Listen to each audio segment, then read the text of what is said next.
Andriamanitra nefa manan-karena fa anisan'ny manan-karena ty salamy fahefana amin'izao. Raha ny voalaza ny salamy io raha ilaza fotsiny hoe andininy fahefana amby roapolo manao hoe indreny amaroany ny asanao tompo fa indreny ny nanaovanao azy mety endrika ny zavatra nataonao ny tany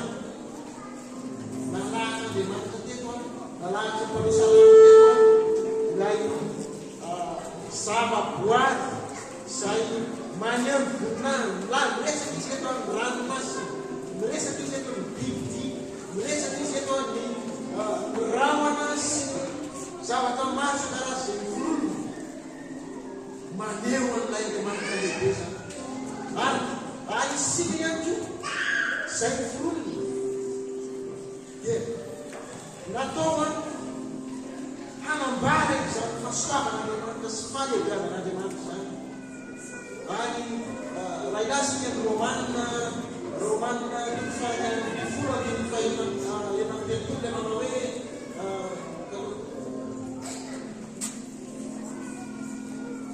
ny Romanina toko fahaky ambin'ny folo andiny fahenany telopolo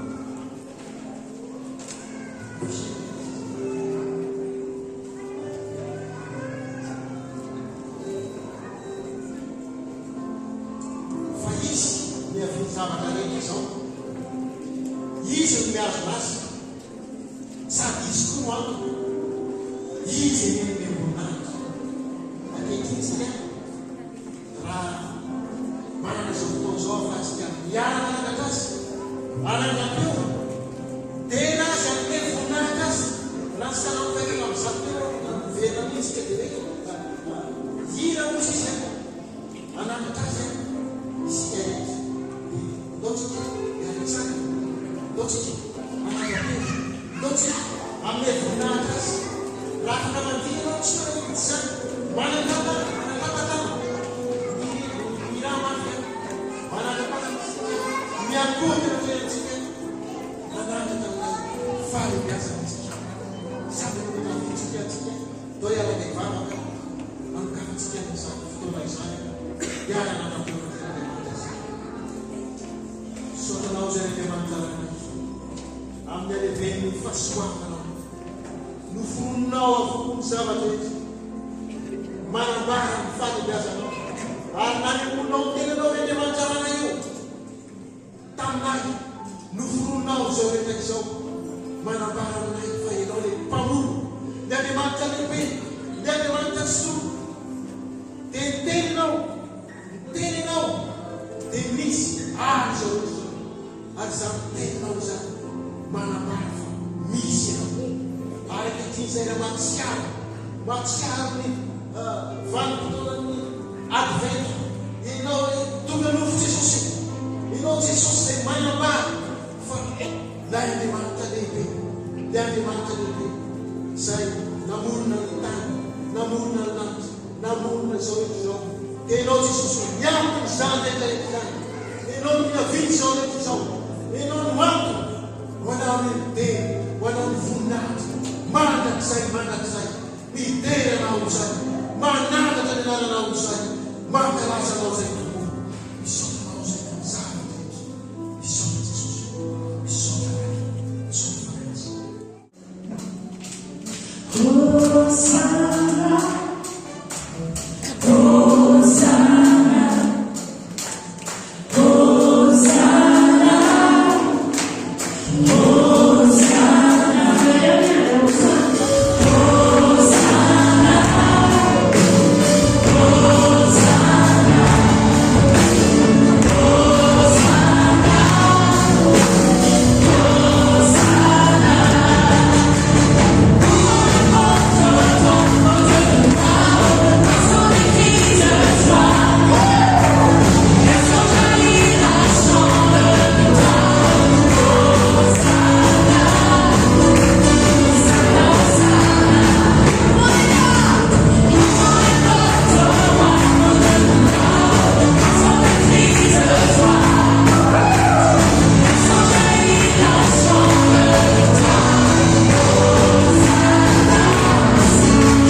faharoa andininy fahavalo ka hatramin'ny faharaiky ambin'ny folo izany. Lioka toko faharoa andininy fahavalo ka hatramin'ny iraika ambin'ny folo.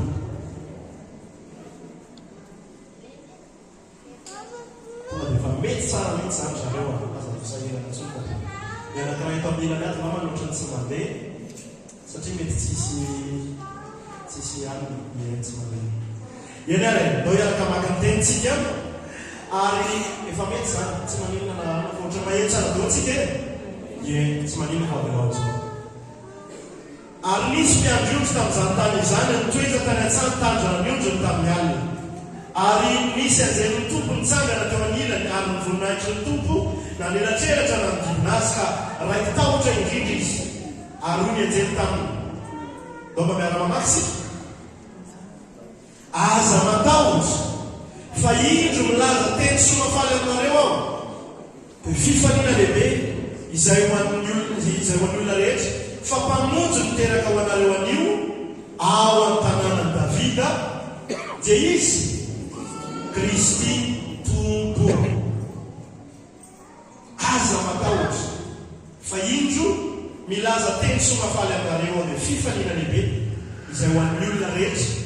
fa mpamonjy miteraka ho anareo anio ao amin'ny tanànany Davida.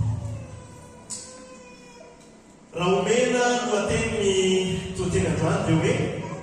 teny somafaly fifaliana lehibe. Teny somafaly fifaliana lehibe. Raha amin'ny teny anglisy izy dia hoe good news great joy satria izay mihitsy teny somafaly fifaliana lehibe. Dia misy teboka anankitelo niarahantsika mijery androany dia ndao hiaraka hifantoka amin'ireo teboka anankitelo ireo izany. Voalohany amin'izany dia hoe midika inona ka ny fahatongavany Jesosy Kristy ho nofo. Inona no tena dikan'izany tonga nofo Kristy? Io fahatongavany Jesosy Kristy ho nofo io na hoe incarnation, tsy réincarnation fa incarnation any amin'ny foninafo zany réincarnation zany. Fa ao amin'ny finoana kristianina ihany no misy an'izay hoe incarnation zay. Dia fahagagana lehibe izay mbola mampiady hevitra an'izao tontolo izao. Betsaka no tsy mino an'izany. Betsaka no tsy mino an'izany hoe Andriamanitra ve no lasa olombelona indray, olona efa any amin'ny faratampony ve no anaiky hidina indray. Tsy maharo izany ary na le fomba natongavany azy dia hoe Maria ve dia efa maninona no Maria dia aiza koa moa dia hoe virgine fa dia nanao adalàna tany izy dia sy ny sisa. Ambarany Lioka amin'io andalana amboniny io ampahany mialantsika namaky teo io ny fahaterahan'i Jesosy Kristy. Tena sarobidy ho antsika ny filoantsika amin'izany satria miozongozona daholo ny zavatra rehetra rehefa tsy io no fototra indrindra ny amin'ny mahampamonjy an'i Jesosy Kristy. Dia tia-pahery antsika hoe androany isika andray an'ilay vaovao mafaly, teny somafaly, ilay fifaliana lehibe ary efa hifaly tsika ao anatin'izao vanim-potoana izao dia fantatsika tsara ny antony hifalitsika ary tena mifaly tokoa isika. Ny fahatongavan'i Jesosy Kristy ho nofo rehefa miresaksika hoe tonga nofo Kristy dia zavatra anankitelo no tokony farafaratsy mipetraka any amintsika anaperitreretantsika izay efa miaraka amin'ny Jesosy Kristy. Ny voalohany an'izany rehefa mitentsika hoe tonga nofo Kristy dia misy préexistence sahady resahantsika ao anatin'izay na hoe ny fisiny Kristy tany amin'ny mandrazay tany amin'ny lasa tany efa misy izy. Rehefa miteny zany tsika hoe tonga nofo Kristy dia efa misy izy talohan'ilay fahatongavany ho nofo fa lasa nofo izy rehefa avy eo, nitafy nofo izy rehefa avy eo. Fantatsika tsara ny tenen'i Jesosy Kristy ao amin'ny Jaona toko fahavalo andiny fahavalo amby dimampolo hozy izy hoe talohan'ny Abrahama dia izy ao. Talohan'ny Abrahama aloha izy efa nisy ary efa mijery isika ny any amin'ny testamenta taloha rehetra efa misiontsioka amin'ny akabiazana an'izany hoe Kristy ilay Andriamanitra zanaka izany tsy hoe teo amin'ny batisany sanatrian'izany Jesosy Kristy izay vao lasa Andriamanitra fa efa nisy izy ary efa Andriamanitra hatramin'izay ka ho mandrakizay tsy tamin'ny fitsanganany tenany tamin'ny maty ihany koa izay vao lasa Andriamanitra satria betsaka ny fivavahana izay misarisary kristianina no mampianatra n'izany rehetrarehetra zany atao hoe fampianaran-diso satria raha nanana fotoana niatombohany na Andriamanitra azy izy fa tsy efa Andriamanitra ny alohany na tonga nofo azy tsy Andriamanitra zany ary tsy afaka nisy olony fahotanao izy zany ary tsy isy dikany nahafatesana teo amin'ny azo fijaliana fa satria efa nisy hatramin'izay izy ka ho mandrakizay dia tokony eo anaty tsy misaitsika anatin'izao fankalazana zao rehefa miresatsika tonga nofo Kristy dia nisy an'izay pré-existence izay na hoe fisiny Kristy tany amin'ny mandrakizay tany amin'ny lasa tany ary mbola isy mandrakizay any amin'ny hoavy rehetrarehetra ihany koa izy. Ny faharoa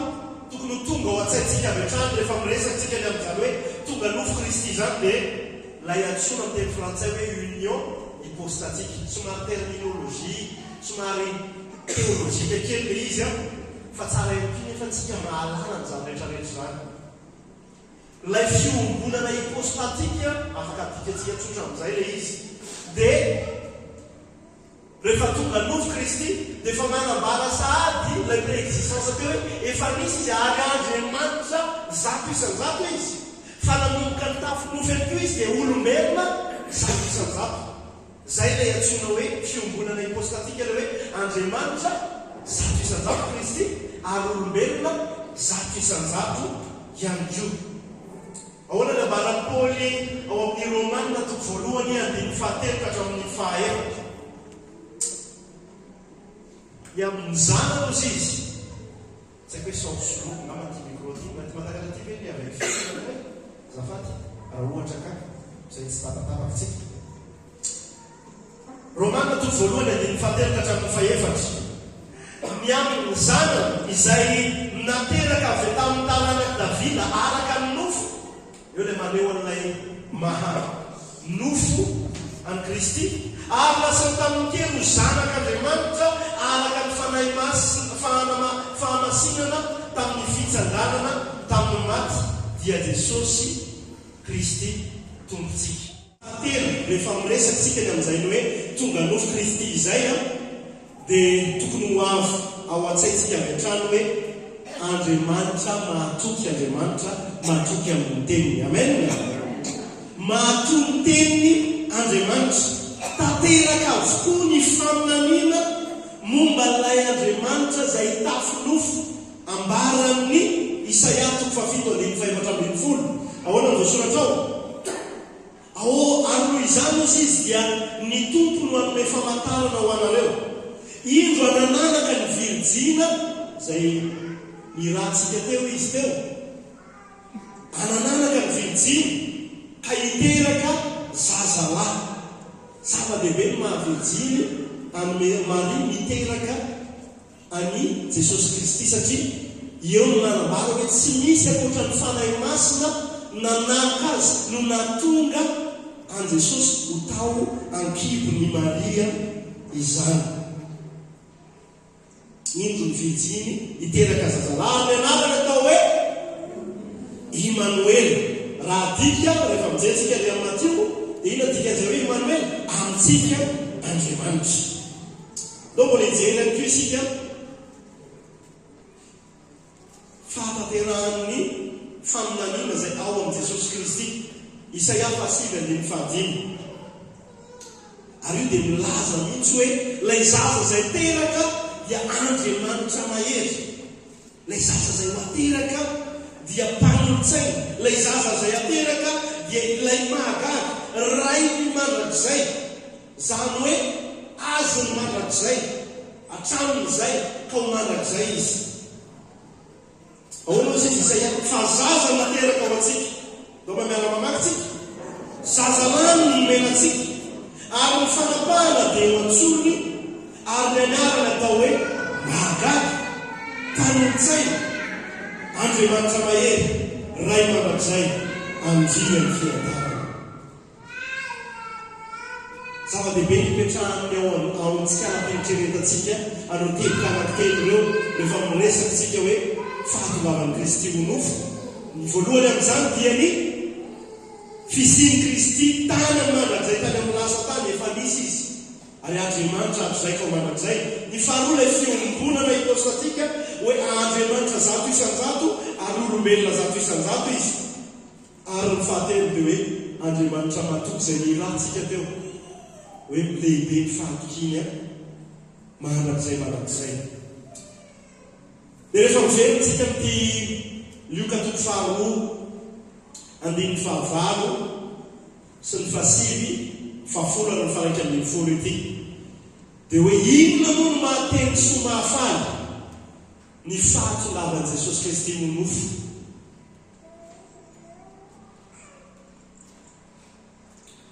raha iverina amin'ilay joama kely ilay tantara kely izay nitranga tamin'io fotoana io dia raha saratsaina hoe matory ianao any amin'ny alina tena amin'ny alina reniko ny toromaso tsara iny ianao no tampoka teo mahita fahazavana lehibe tsy haiko nareo fa zako dia matahotra na zako mahita an'izany torakofotra na zako mahita an'izany mahery tamin'ny alina zao na hery brita ao ambanimbany tao dia hoe inona ary zany veo koa arany zako mbola anatin'ny tena mifantoka tsara ho amin'ny androany dia ao amin'ny birao dia miazakazaka be miona tampoka teo dia hoe ahoana na hely feo andria tsy miteny koa inona zavatra zany lasa somina bilina ve za ozy izy sa hoe ahoana sasisy satria ozy izy tamin'izay rehefa niverina tany am-pandrina dia ozy izy na le zany mandelakany amin'ny-drina raha mbola tsy tonga saina mihitsy ozy izy dia zany ary defa mataitra kely anao fa indrindra azavana amin'ny alina maiziketsika no tampotampoka teo iny fa tonga ny anjely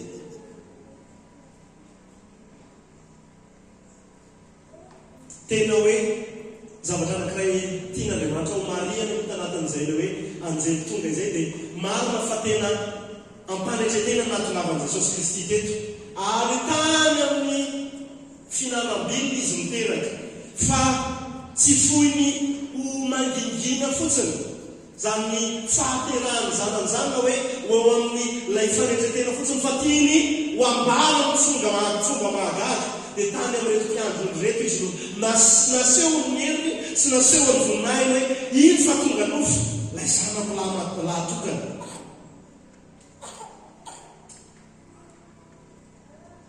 aza matahotra ozy izy mianjely raha veriko iny koa zay dia misy pira tonga ny an-tsainareo aza matahotra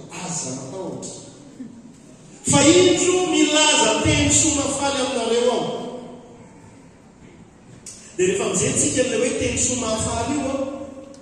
dia evangelitso zay ny teny fototra zay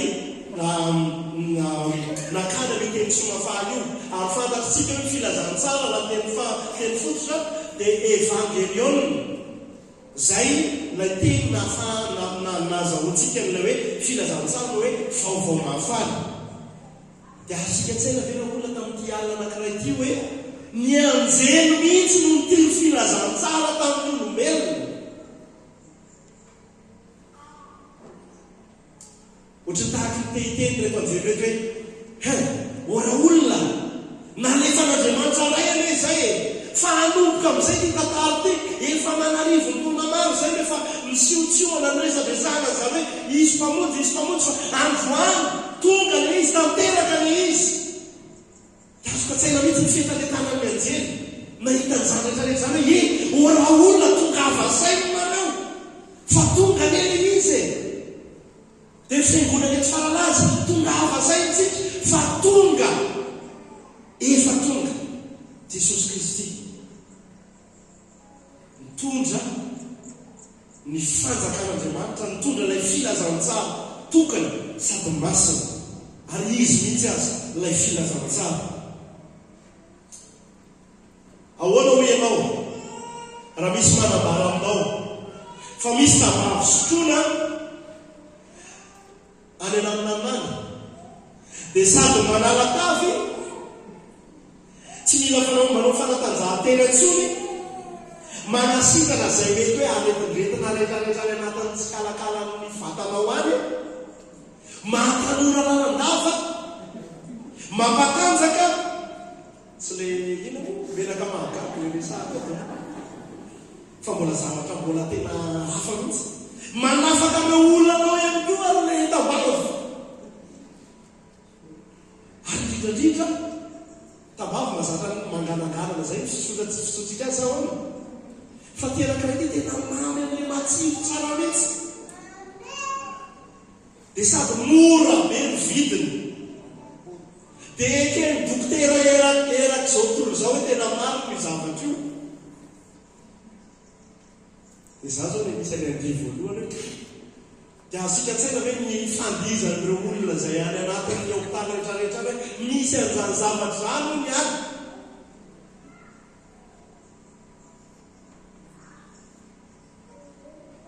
Olana tsy mahitamba olana ny fahotana tanatin'ny taona maro nefa nizana hitady vahaolana ary na tena hoe tsy misy tsisy fiky hoy izy izay tanora izay. Ianao manokana mety miaina an'izany any ko ianao hoe misy fahotana izay hitanao mbola tsy ahitamba olana hatramin'izao, nanao niezaka ialana amin'izay ianao, rehefa nanoty ianao dia fantatrao ihany koa fa misy onitra tokony mbola ho alohanao ary misy zaka miziokana izay tokony mbola hiaretanao ihany koa izay fahotana izay nataonao izay. Dia niezaka ianao nandohan'izay izay onitra tokony alohanao amin'ny alalan'ny fanaovanao izay tsara kely mba ho solon'iny fahotanao iny. Fa fantatrao fa nahovinana dia tsy ho ampy izany. Tsy ho ampy mihitsy zany nahovinana ovina. Impiripiritsika raha manday kely dia hoe niezahantsika balansena kely izy manao asa fivalozana ozy izy ny fiangonana anankiray izay hoe atao balanse kely le izy rehefa avy mandaika zany dia mba ezaka ny raha manday lainga anankiray mila miteny marina indroa zany dia mampalabalanse kely le izy. Na hoe tsy mpinona ny fahotana matetikitsika olombelona satria isika miezaka foana raha manofosika dia miezaka ny anavitra ny tenantsika ho anatrehan'Andriamanitra dia izay ny fomba fisainantsika. Fa tsisy fiky zany rehetrarehetra zany tsisy dikany ary tsy avy ho fafa ny fahotana. Dia nefa mihoatra lavitra ny tambavy ny resahako teo, zay lay fahasoavan'Andriamanitra miasa tao amin'ny alalan'i Jesosy Kristy izay nitafy nofo tonga olombelona tahaka atsika. Ary zay tokony hifanitsika indrindra, ary zay mahafaly amin'ity tantara ity, ary sika ny tokony hifaly indrindra raha samy olombelona anatin'izao vanim-potoana zao, anatin'izao fahatsiarovana ialantsika mahatsiaro zao dia tokony ho fenitsika isika. Fa indrisy maroka ny ankabeazan'ny endriky ny kristianina satria mbola lay zavatra ny zao tontolo zao tena arena sarobito atsika. Ka rehefa tsisy an'izao tena miteny aminareo aby fa nandritry ny atao hoe herinandro roa na telo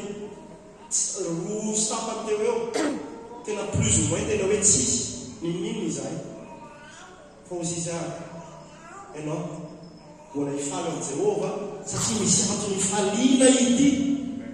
nizao vanim-potoana izao, dia aza apetraka amin'izay zavatra mihitsy na tsy misy ny fifalitsika raha lasana vavy, fa apetrao amin'ilay tena antom-pifalitsika. Ka na misy akanjo avao na tsy misy akanjo avao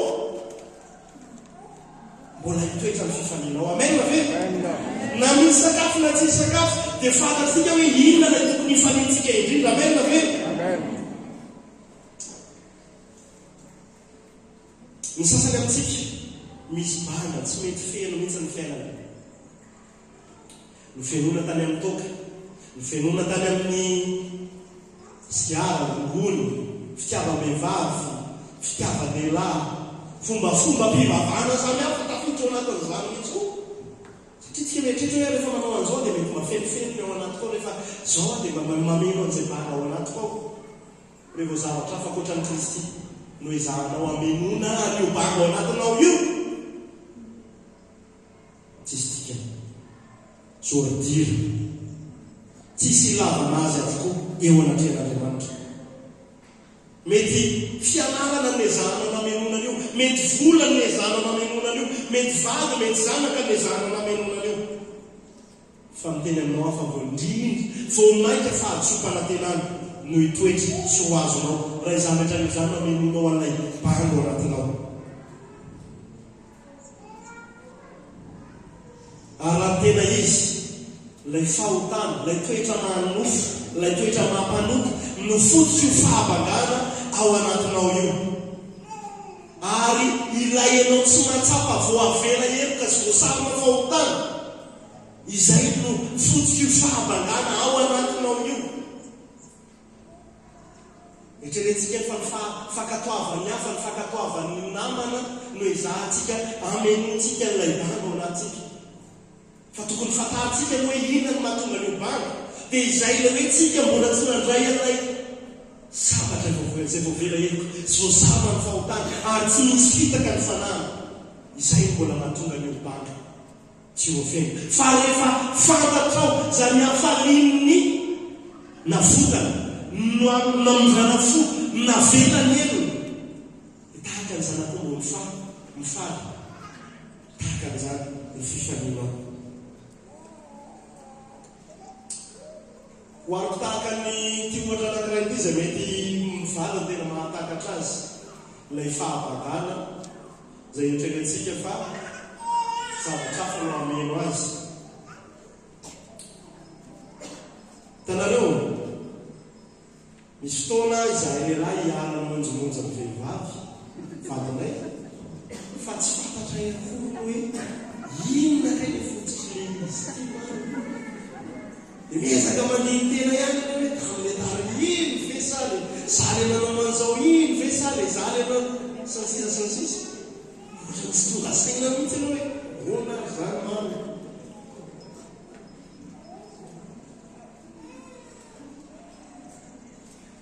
Fa tahaka an'izay ny fahatsapantsika ilay fahabangana manoloana ny fiarahantsika amin'Andriamanitra. Dia tsy hoe vehivavy Andriamanitra, tsy ilay vehivavy Andriamanitra, ary tsy hoe mimonjomonjo amintsika koa Andriamanitra, fa tezitra amintsika izy amin'ny fahotana izay ao anatsika. Dia nefa antsika aliakafa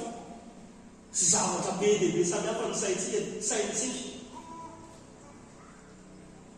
Dia nefa ilay izy efa mpahafantarany soratra masina amintsika amin'izao hoe ny fahotantsika ilay isika tsy voavela eroka, tsy voasarona ny fahotana, izay no anton'izany rehetrarehetra zany. Fa mampatsiahy antsika izao vanim-potoana izao hoe tonga Kristy tonga nofo izy, zavatra tsy azo eritreretin'ny olombelona mihitsy, takatra ny sain'ny olombelona mihitsy, izany hoe Andriamanitra nidina eo amin'ny toeran'ny olombelona, tahaka ny ohatry ny fomba fiteny frantsay hoe niditra tao amin'ny kirarontsika mihitsy Andriamanitra. Tsy hoe tsy fantana, fa mba hahafahany manao ilay asa famonjena lehibe izay efa nambaran'Andriamanitra hoe mila zanak'ondry tsy misy kilema, dia tsy izany fa Kristy Jesosy. Ary mitondra vahaolana amin'ireo fahabangana rehetra, amin'ireo zavatra izay tsy ahitantsika vahaolana ireo, ilay fahatongavan'i Jesosy Kristy. Ary tsy nataony sarotra ny mahazo azy, fa Kristy tonga ao anatinao dia manadio ny fahotanao, mamela ny elokao, manova ny fonao, manasitra ny andratranao, mameno izay zavatra tena bango ao anatinao, dia indrindrandrindra ilay hoe fahatsapanao, fa voasarona ny elokao, ary tsy misy fitaka ny fanahinao, ary voavela eloka ianao.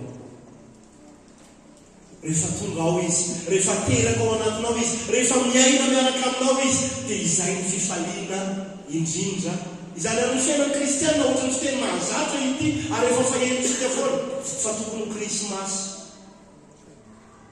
Ary hatranihatrany hoe tena fantatrao faviteraka ao anatin'ny fonao ary miainao anatinao Jesosy Kristy ary sazakely intsony izy ao fa amin'ny alalany fanahy masiny toerana ao anatinao dia mampianatra anao izay lalana mahasoanao alaka an'Andriamanitra izy manoro anao manitsy anao mananatra anao manambara aminao zavatra sitrapon'Andriamanitra ao amin'ny alalany tenan'Andriamanitra ihany koa farany alohan'ny farany dia hoy ianao hoe zany efa niainana zany efa niaina fahaterahana avao avela atao anaty Kristy toetrandro ny fanahy masina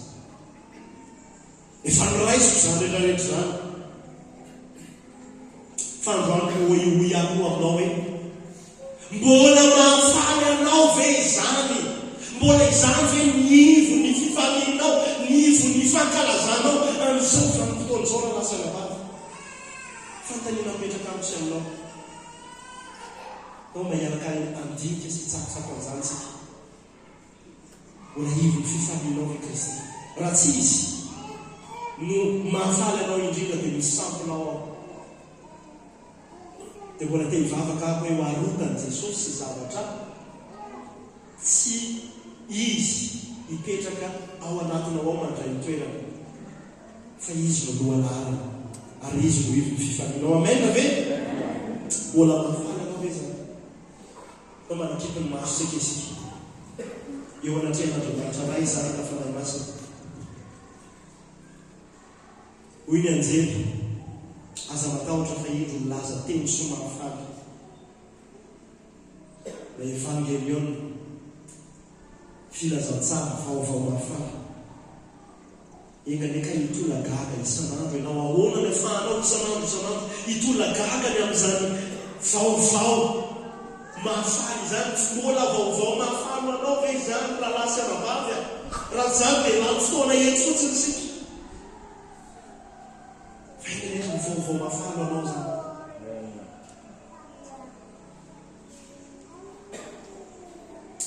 mifarany dia fifaliana ho an'ny rehetra mihitsy ity tantara ity amen ve araka ny teneniko teo hoe isika no tena tsika reny tompony tsika ny tompony mana fa be lehibe ny débat le 25 décembre 6 janvier sansisa fety mpanompo samby taloha sansisa fa izao aloha izy no kalazaina dia izy aloha rehefa izy no kalazaina dia zay aloha zany Kristy no kalazaina dia ndao isika tompony mihitsy izy alaiky tompon'ilay izy isika kristiana zao any dia isika no tena hifaly ao amin'ilay izy ka raha manana fahafary ianao amin'izao vanim-potoana izao manana tombotsoa manana fahasoavana hihinana sy hisotro hifaly dia rariny zany satria fifanina lehibe ho an'ny olona rehetra azay mahafinaritra anatin'ilay hoe fankalazana krismasy hoe tsy ny kristiana rehefa enatra ny Dubai arany na dia hoe lasa commercial ary izy fa minao fa hiverina hiezaka hamerina ny fiangonan'Andriamanitra rehetrarehetra izay ivony mahaivony an'i Kristy ao anatin'ny krismasy izay fifanina ho an'ny olona rehetra mihitsy zany satria ny olona rehetra no omena chance ary an'ilay filazantsara ilay evangeliona ary amin'izay ihany koa ny filazantsara raha izay sitrapon'Andriamanitra ny mampiavaka anao raha hiafika an'izao fankalazana izao isika amin'izao tontolo izao mampiavaka anao amin'izao tontolo izao dia mifety ianao satria mazava aminao ny antony mazava tsara aminao zao zavatra resantsika rehetrarehetra zao no antony ary za te hiantso tsika ray mpianakaviana te hiantso atsika reny mpianakaviana mandritra an'izao fankalazana rehetrarehetra izao miantso atsika tanora ao ohatra ka mbola tsy pino ny ray aman-drenao eo anivon'ny ray aman-dreny ianao mangatà mihitsy ianao anana tombotsoa anao vavaka rehefa ataon'ny fankalazana hoe miara mifety miara mihinana miara misotro sy ny sisa dia raiso mihitsy ry ray mpianakaviana ny tombontsoa ankatitsy 2 minitra 10 minitra iresananao ny antony zao fifaliana lehibe zao, ny antony reny fanomezana satsiray avy ny antony fialana zao tontolo zao mankalazy raikana reny mpianakaviana mandraisany zany zany tombontsoa zany ianao dia resao miankonanao hoe inona toka ny antony fankalazana. Izy mivonanao an'izany amin'ity herinandro ty zaro tena anao tsara mihitsy fa dia raiso mivaravarana misokatra ivavahanao ho an'ny sakafo. Raha tsisy mpanao le vavaka ho an'ny sakafo, raha tsy vavaka ho an'ny sakafo nanao dia mba tena mba mangata rapitso anao resamy dada sy neny aloha hoe mba asina vavaka ho an'ny sakafo hoe le resaka amin'ny larobio dia aloha za mitsy ny vavaka raha mety dia resao hoe inona ny antony mba ahafahanareo mianakavy mahalala n'ilay filazantsava, ahafahanareo mahatsiaro ilay filazantsava, ahafahantsika tena miaina mpifaliana zao vanim-potoana izao. Amen ka ve?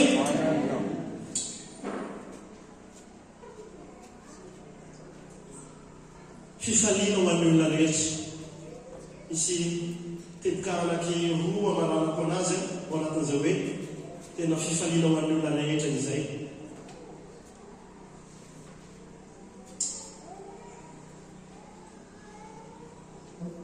Raha ny lalàna nomen'Andriamanitra izay misy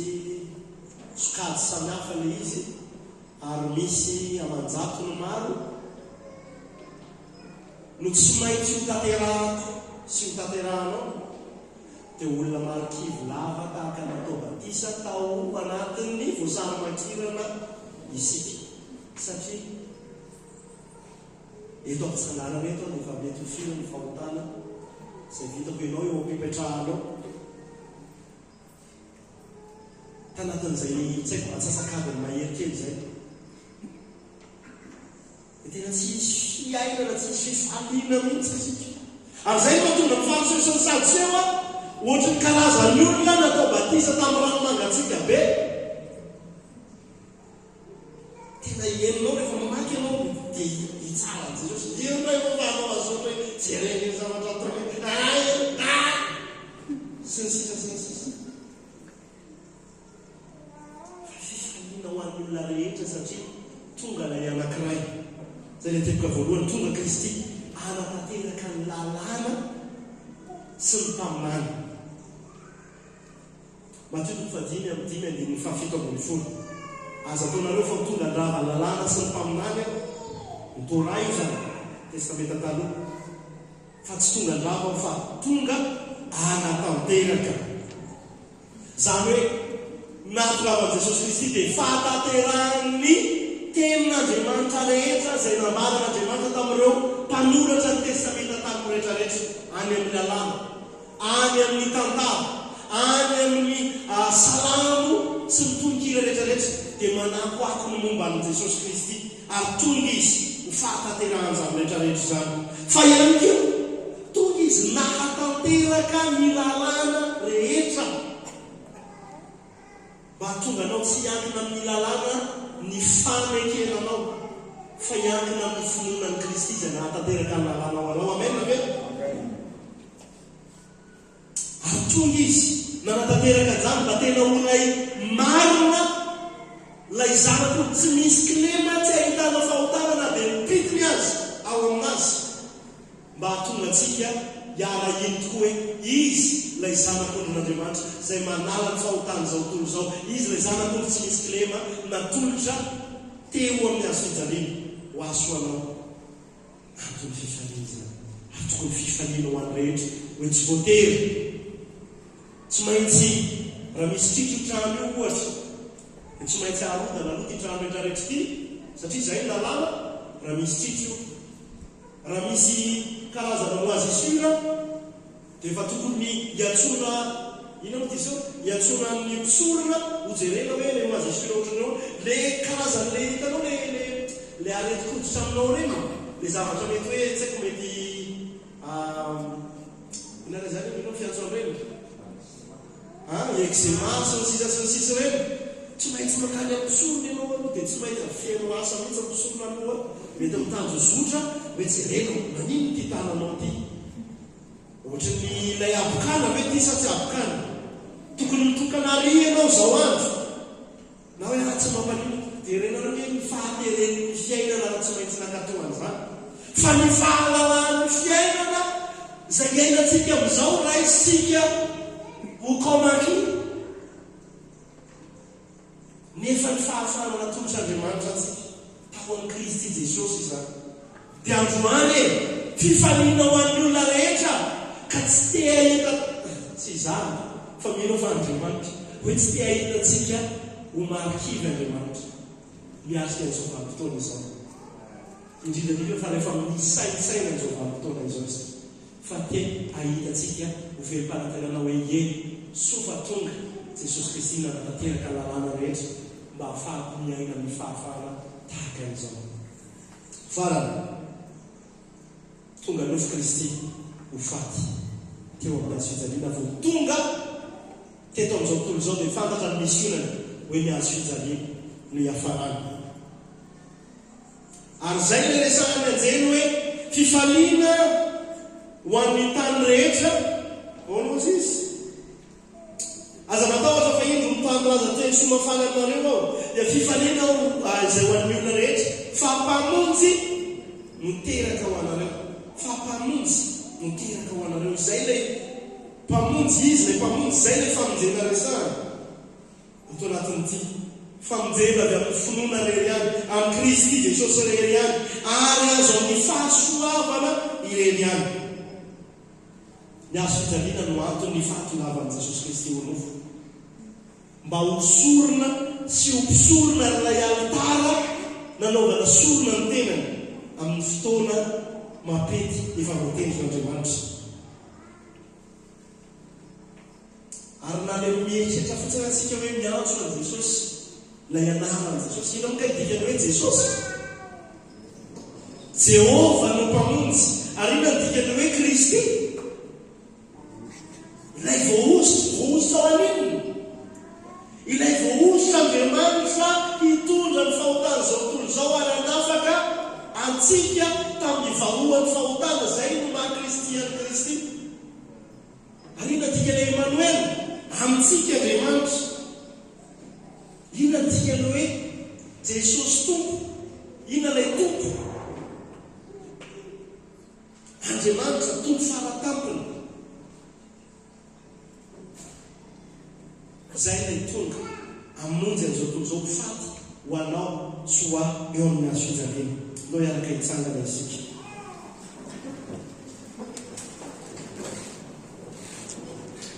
rehefa mijerany io teniny anjely io isika dia ozy izy ny anjely hoe fifaliana aza matahotra fa milaza teny somafaly aminareo dia fifaliana lehibe zany hoe miresaka fifaliana ny anjely teto mila mifaly avoeny isika tena fantasika tsara ny antony betsaka ny zavatra mety mahaory ary mieritreritra fotsiny ara hoe tapaka ny jiro amin'izao fotoana izao mety mahaory zany amin'ny asa mandralasa ny zavatra maro isan-karazany tsisy ny rano tsisy ny voly tsisy ny rehetrarehetra tsisy ny zavatra rehetrarehetra fahazakina amin'izany rehetrarehetra ny fifaliana anatin'izao faoka iantiny amin'ny tena antony tokony fifaliana satria sady vaovao mahafaly ilay vaovao amin'ny mahavaovao azy no tokony ho antom-pifaliana ho an'olona rehetra mpamonjy miteraka antsika mpamonjy mila manjaka ao anatinao tsy haiko na efa mpanjaka ao anatinao izy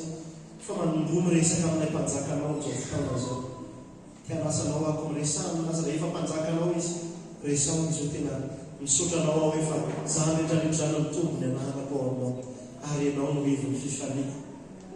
eny na bebetsaka raha manavesatra dia ho ianao no heviny fifaliako ao samy resaka amin'Andriamanitra isika resahany Jesosy aonganenganika tsy ho ataonao ery amin'ny sisiny ery izy anjorobaly izy fa mahatongo mitoy ohatran'ny izy tontolo zao fotsiny ianao miara makalaza nefa tsy fantatrao akory fandroana nampahafantarana ianao enganeka tsy ataonao irakiraka sy ataonao dadabe noely sanatria an'izany fotsiny Jesosy fanome vatomamy ianao amin'izay ilanao azany vatomamy zany fa tompo Kristy lay andrina no fiadanana lay Andriamanitra mandrakizay lay mifehy ny zavatra rehetra eo am-pelantanana lay hodina ny zavatra rehetra ary tompo tsara izy mahay izay mahasoa antsika indrindra aoka izy no antom-pifaliana amin'izao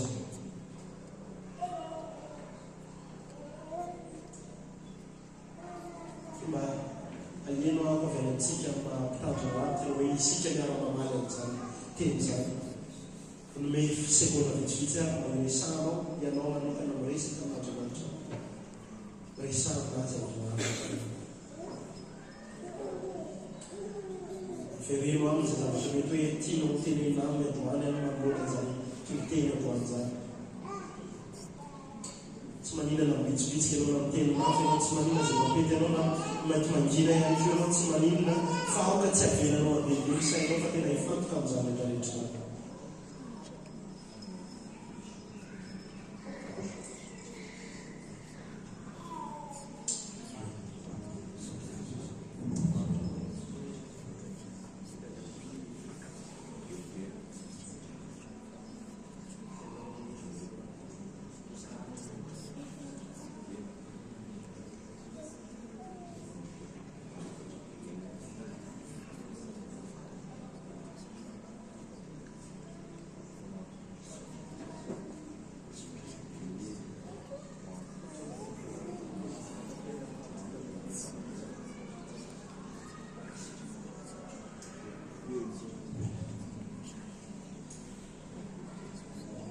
fiangonana tanatin'ny fahoriana sy fanampy samihafa ny fiangonana tao Filipia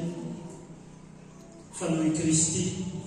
amin'ny mahatompo tsara azy dia hoy Paoly hoe mifalia mandrakariva ao amin'ny tompo hoy izaho indray hoe mifalia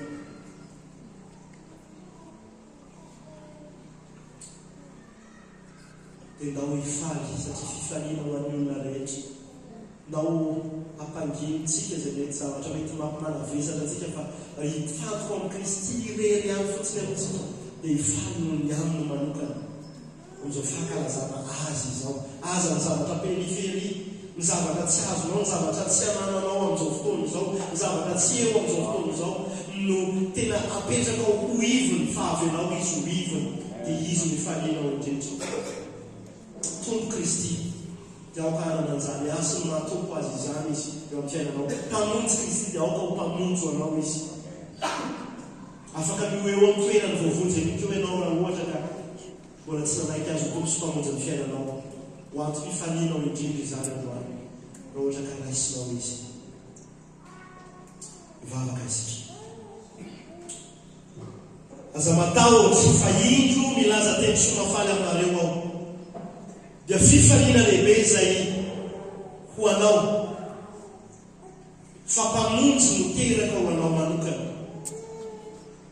Jesosy Kristy efa mpamonjinao ve izy efa tomponao ve izy Andriamanitra tsy atahotra tokoa izay manona ny zavatra maro izay mety mampatahotra anay ena ny zavatra tsara mety tokony hampatahotra anay aza dia hiaza mitahotra izany satria hosolonay an Jesosy Kristy ho ivony ao anatin'izao vanim-potoana izao te hivavaka ao anay fiangonana rehetrarehetra Andriamanitra mba tena hitombona tokoa ilay hoe vaovao mahafaly ilaza teny soa mahafaly androany